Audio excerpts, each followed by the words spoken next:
इस 10 साल में हमने पूरे देश की तस्वीर को बदल दिया है। पूरे देश में यह बदल लोग अनुभव कर सकते हैं, पर केवल दिल्ली वालों को मैं यह बताना चाहूंगा कि जो 60 साल में कांग्रेस पार्टी और बाकी पार्टियां नहीं कर सकी, वो 10 साल में हमने दिल्ली को करके दिखाया। ये सब लोगों के सामने है। 25 मई को दिल्ली में लोकसभा का चुनाव है। अभी से तकरीबन 15 दिन और रह गए हैं। ऐसे में भाजपा ने सभी स्टार प्रचारकों को दिल्ली में उतार दिया है। चांदनी चौक सीट की बात करें तो बुधवार की शाम चांदनी चौक सीट से भाजपा प्रत्याशी परवीन खंडेलवाल के समर्थन में देश के सड़क परिवहन और राजमार्ग मंत्री नितिन गडकरी दिल्ली के शास्त्री नगर पहुंचे। लेकिन आप इस वीडियो में देख सकते हैं नितिन गडकरी यहां पहुंचे हैं और लोगों की कितनी कम संख्या है। यही कारण है कि नितिन गडकरी वहां महज 16 मिनट का भाषण दिया और फिर जल्दी निकल गए। जाहिर सी बात है, इतने बड़े नेता और भाजपा के कद्दावर नेता और उनके साथ में महज 200 से 300 लोग मौजूद हैं। यह वीडियो हमारे पत्रकार साथी योगेश भारद्वाज ने हमें भेजा है। इस वीडियो को देखकर भाजपा के कार्यकर्ताओं में इस चुनाव को लेकर ये उत्सुकता भाजपा को परेशान करने वाली। प्रधानमंत्री नरेंद्र मोदी 400 पार का दावा कर रहे थे, अब वो भी यह कहना छोड़ दिया है। क्यों छोड़ दिया है, इस वीडियो को देखकर समझ आ रहा है। प्रधानमंत्री लगातार रोज अपने भाषणों में मुद्दे बदल रहे हैं। ऐसे में ये वीडियो साबित कर रहा है कि भाजपा के कार्यकर्ताओं में 2014 और 19 में जो जोश देखा गया था वो 24 में नहीं दिख रहा है। यहाँ नितिन गडकरी ने अपने भाषण में अपने कार्यों को लेकर बात की, केजरीवाल पर जोरदार हमला बोला और फिर तीसरी बार मोदी सरकार बनाने की बात कही। ये सारी बातें आपको आगे सुनवाएंगे।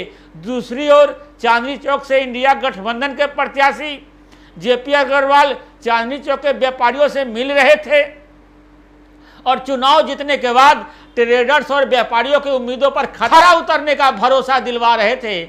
ऐसे में दिल्ली और चांदनी चौक सीट पर माहौल क्या है, यह सब कुछ इस वीडियो में बताएंगे। बाकी खबर शुरू करने से पहले आप सभी को नमस्कार। आप देख रहे हैं जनमत की पुकार आर.के. जायसवाल के साथ। लोकसभा चुनाव में भाजपा का बुधवार से सघन चुनाव प्रचार अभियान शुरू हो गया। केंद्रीय मंत्री नितिन गडकरी ने चांदनी चौक और दक्षिणी दिल्ली संसदीय क्षेत्र में जनसभा की। वहीं हरियाणा के पूर्व सीएम मनोहर लाल खट्टर ने मनोज तिवारी के लिए बुरारी में आयोजित जनसभा को संबोधित किया। राजस्थान सरकार में मंत्री राजवर्धन सिंह राठौर ने पूर्वी दिल्ली प्रत्याशी हर्ष मल्होत्रा के साथ कल्याणपुरी में रोड शो में शिरकत की। जनसभा में नितिन गडकरी दिल्ली के मुख्यमंत्री अरविंद केजरीवाल पर हमला करते हुए बोलते हैं, दिल्ली को विकास के मामले में दुनिया के टॉप 5 शहरों में पहुंचाएंगे।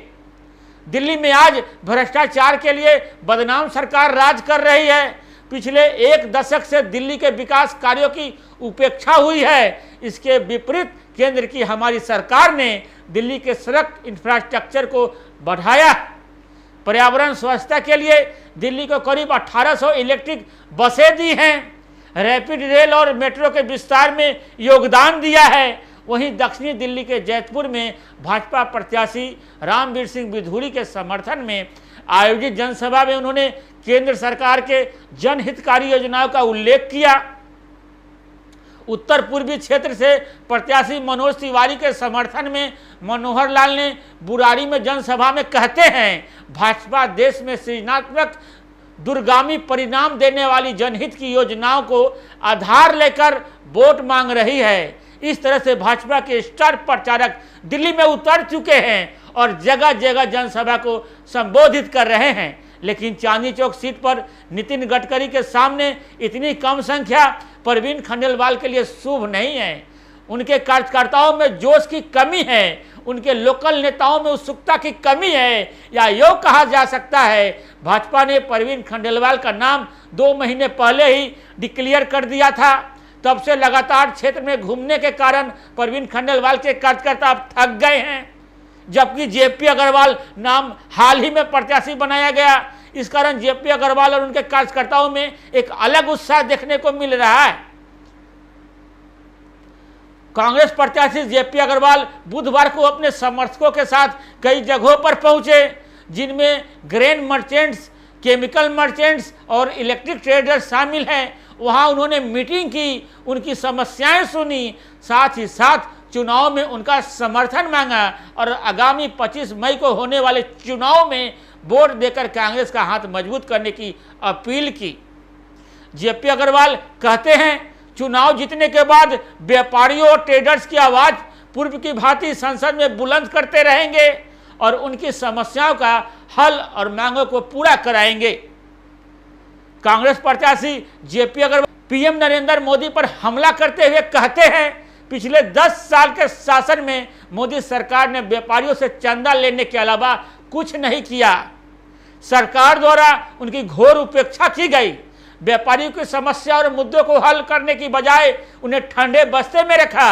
इस तरह पूरे दमखम के साथ जेपी अग्रवाल चुनाव मैदान में हैं। लगातार बार पलटवार जारी है। आगे और कौन कौन से स्टार प्रचारक दिल्ली पहुंचते हैं, कैसा माहौल रहता है, ये सब कुछ आपको बताते रहेंगे। वीडियो को आखिर तक देखने के लिए बहुत बहुत धन्यवाद। नमस्कार नमस्कार। अगर आपने हमारा अभी तक चैनल सब्सक्राइब नहीं किया है तो कृपया चैनल सब्सक्राइब कर लें, लाइक करें, शेयर करें, कमेंट करें। तो मिलते हैं फिर किसी और खबरों के साथ। नमस्कार।